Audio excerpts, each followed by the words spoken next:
nanti juga santri Darul Rahman itu tidak memiliki dalil yang kuat terhadap tradisi. Kamu silahkan buka buku fikih mazhab apapun, ya, selama mazhab itu mazhab yang muktabar. Kalau ada ketemu fikih, buku fikih karangan Imam Muhammad Faiz, buang itu. Kenapa? Nggak muktabar otak saya.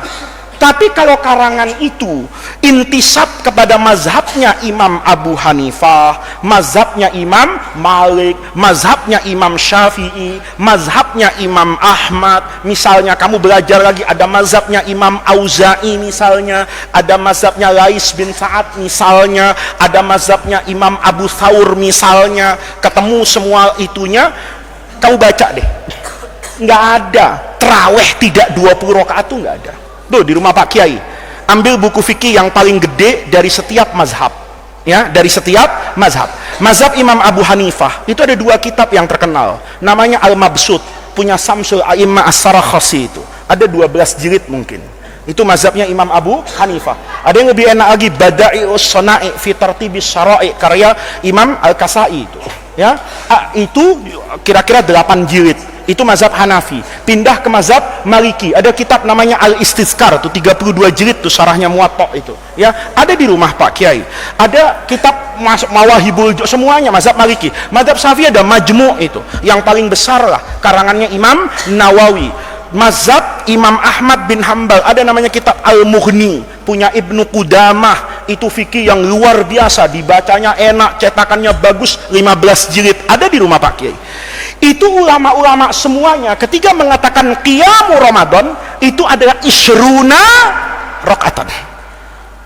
Jangan orang sekarang bilang itu nggak ada dalil hadisnya. Apa Imam Nawawi yang saya cerita hebat kayak gitu itu lebih bodoh dari profesor sekarang, lebih bodoh dari dokter sekarang, lebih bodoh dari ustadz yang cuman belajar di Saudi 3 tahun 4 tahun itu. Ini supaya kita itu dalam beragama itu rendah hati gitu loh. Orang yang sedemikian alim itu mengatakan tarawih itu 20 rakaat. Sekarang banyak orang mengatakan tarawih 20 rakaat itu bid'ah. Karena dulu Nabi, ini kan nggak tahu dia, bilangan tarawih itu tidak pernah ditentukan oleh Rasulullah. Kalau bilangan tarawih itu ditentukan oleh Nabi, tarawih itu nggak boleh hanya pas bandrol segini. Umar nggak mungkin nambahin. Satu. Yang lebih hebat lagi, mazhabnya Imam Malik itu ngambil fikihnya khalifah yang terkenal Umar bin Abdul Aziz. Umar bin Abdul Aziz tarawihnya berapa rakaat? 36. Dipraktekkan di sini, imamnya keluar masjid dibunuh orang itu. Kenapa? Kenapa? Lama. Coba lihat. Kamu buka fikih itu. Apa logikanya? Dulu semua itu sepakat tarawih itu 20 fikih itu. Tiba-tiba pada masa Khalifah Umar bin Abdul Aziz, ya, orang-orang di Mekah itu kalau tarawih sudah dapat 4 rakaat, 2 nih, tarawih itu 2 karena hadis Nabi itu sholatul laili masna. Di Mekah itu dulu, bukan sekarang, kalau sudah sholat 4 rakaat, 2 salam, tawaf dia 7 kali depan Ka'bah nih, tawaf. Nanti selesai 7 kali, sholat lagi nih, 2 habis itu tawaf lagi sampai 20 rakaat. Berarti ada berapa ini? Ada kira-kira 4 tawaf. Ada 4 tawaf. Kata mereka, yang di Madinah kita kalah pahala sama orang Mekah nih. Terawihnya sama-sama 20, tetapi mereka setiap 4 rakaat menambahkan 7 kali apa ini? Tawaf. Kata orang di Madinah, kalau gitu kita juga begitu. Setiap 4 rakaat tambah 4 rakaat lagi. Kok kamu kan logikanya kepengennya diskon, ya kan? Atas nama corona, Ustadz, jangan lama-lama di masjid, ya kan? Kalau begitu kita tarawihnya balik berapa ini? 11 misalnya. Enggak. Karena dia setiap 4 itu 4 kali 4 16, 20 tambah 16 jadi 36 rakaat. Itu enggak ada satu pun di dunia ulama yang muktabar, kecuali setelah adanya pemerintah Saudi dengan Wahabinya itu, yang mengatakan bahwa ini pekerjaan adalah bid'ah. Nggak ada. Buka buku fikih. Pertanyaannya, apa buku fikih yang jutaan lembar itu kemudian tidak tahu hadis kullu bid'atin dolalah wa kullu dolalatin? Tunggu dulu, jangan mudah memvonis.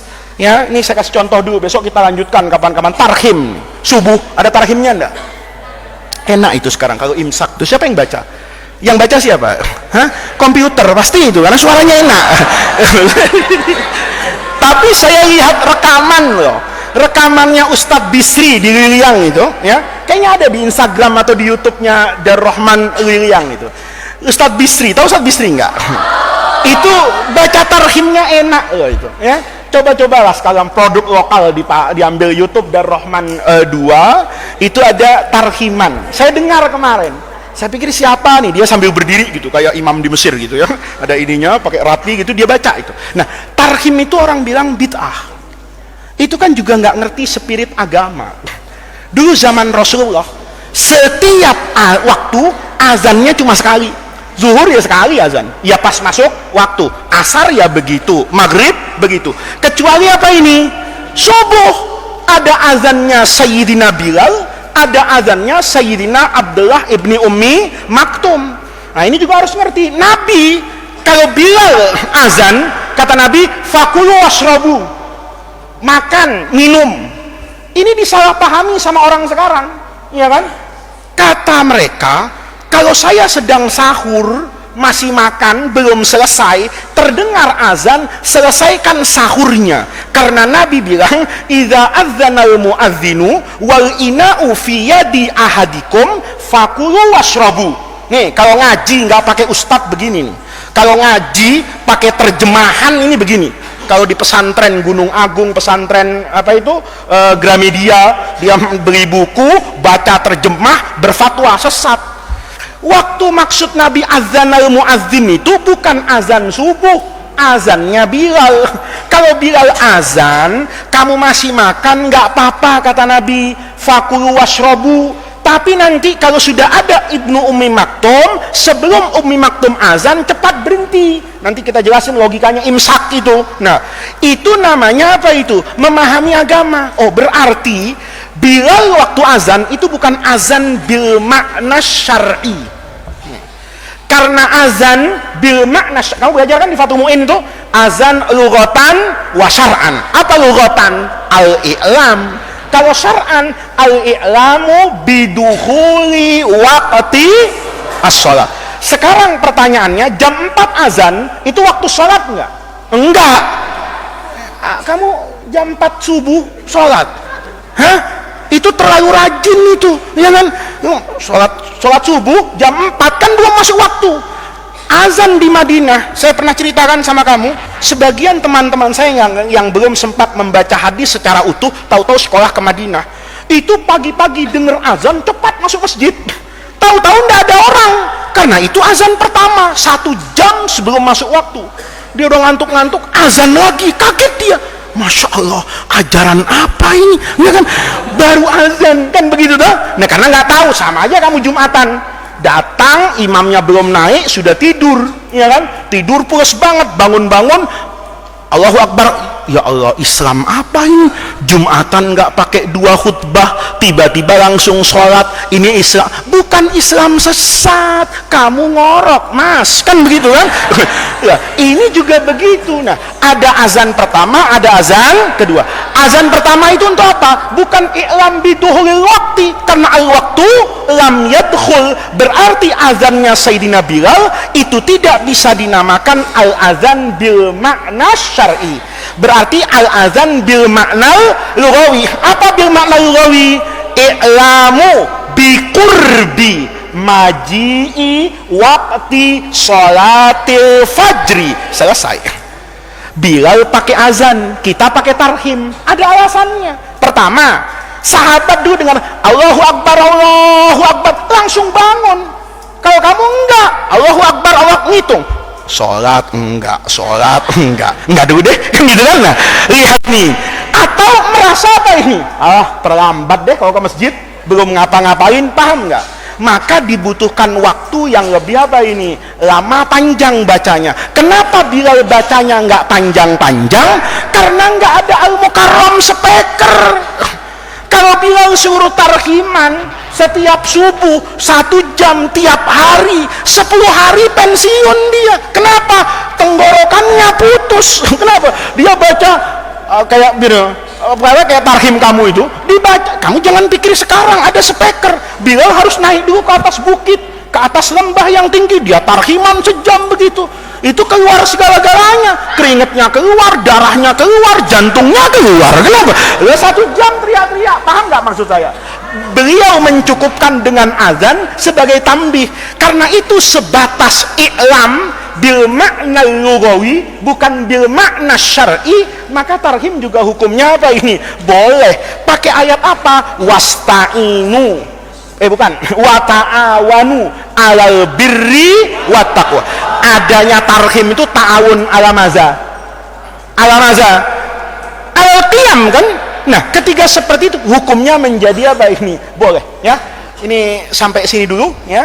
Nanti hari Senin malam Selasa itu baru berbicara kullu bid'atin dolalah dan seterusnya, supaya nanti kamu tahu beragama itu tidak semudah yang dibayangkan orang. Untuk menjadi mufti, memberikan fatwa hukum, itu butuh alat yang luar biasa, butuh duduk lama di depan guru, butuh membaca sekian banyak ilmu untuk sampai kepada pemahaman yang benar.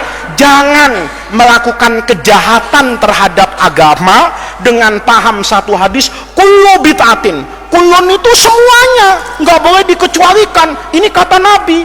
Terus kita bilang, tapi Imam Syafi'i bilang bid'ah itu ada hasanah. Iya, langsung ngomong, pilih Imam Syafi'i apa pilih Nabi? Itu kejahatan kalau menurut saya. Besok nanti kita jelaskan kejahatan-kejahatan sehingga orang itu tidak lagi arif dan bijaksana dalam berdalil dan memahami ubudiyah dan ibadah yang biasa kita lakukan. Nanti kita lanjutkan hari Senin. Kelas 6 pulangnya hari apa ya? Boleh? Kelas 6 pulangnya besok, masuknya malam lebaran. Sudah ya? Mudah-mudahan Allah jadikan jam'ana hadza jam'an marhuma wa tafarruqana min ba'dihi tafarruqan ma'suma. Mudah-mudahan duduknya kita di majelis yang baik ini, hadirnya kita di pengajian ini, syiar Islam yang kita kerjakan di pesantren Darul Rahman ini, mudah-mudahan menjadi tawassul dan wasilah kita semua untuk mendapatkan khairat dunia wal akhirah. Mudah-mudahan santri kelas 6 yang setia, tulus, ikhlas membaca kitab hadis arba'in ini, Allah berikan kemudahan pada semua urusannya, Allah lancarkan ujiannya, Allah berikan hasil-hasil yang baik, Allah berikan munzalan mubarakan, Allah berikan tugas dan pekerjaan yang dekat dengan rahmat Allah, apapun bentuknya tetapi itu pasti yang terbaik. Mudah-mudahan orang tua kita, orang tua kamu semua, orang tua semua yang menyaksikan acara ini, keluarganya, orang-orang yang kita cintai dan mereka cintai, semuanya diberikan rahmat, taufik dan hidayah oleh Allah Subhanahu wa taala. Semoga Allah akan senantiasa membersamai kita